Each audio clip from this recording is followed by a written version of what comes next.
como fica o compromisso espiritual de pais que esquecem os bebês dentro de veículos e, por conta do calor, eles desencarnam. Vez ou outra acontece isso, né? A gente tem essas notícias. Eu acho que eu conheço 2 casos desse.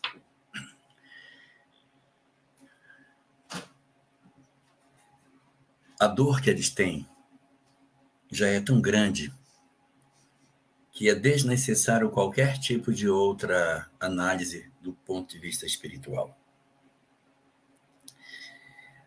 Quando a gente vive esse tipo de experiência de perda de filho, é muito comum que os pais se sintam culpados. Eles sempre procuram, eu não deveria ter dado a chave, eu não deveria ter...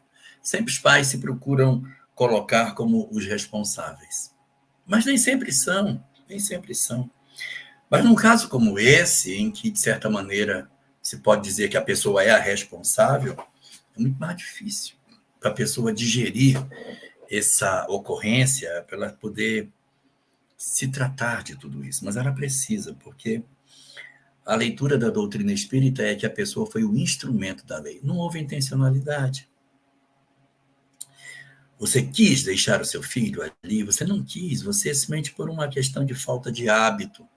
Às vezes não era esse o parceiro que levava a criança para a escola e ele se esqueceu.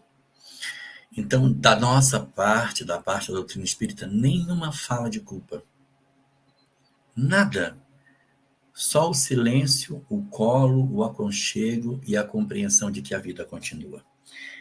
Não existe pior dor para um pai do que o berço vazio.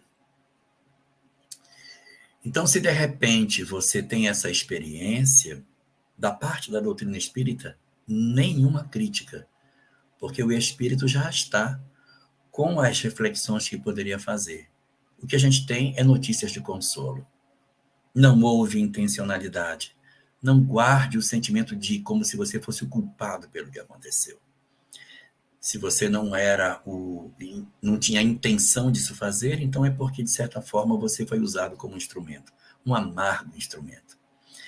Mas como o amor rege as nossas vidas, o encontro já está marcado entre nós e os nossos amados, os nossos filhos, os nossos entes queridos. O amor é imortal. Então nós voltaremos a nos encontrar com esses que, de certa maneira, a gente teve uma participação até mais efetiva na desencarnação deles. Mas, em verdade, são espíritos que viveram essa experiência por uma necessidade, a gente não sabe qual é, porque cada caso tem a sua particularidade, mas nada, nenhuma palavra, nenhum balançar de cabeça, nem um olhar de reprovação. Só o colo, o abraço e dizer nos ouvidos: a vida é imortal, o encontro já está marcado para amanhã.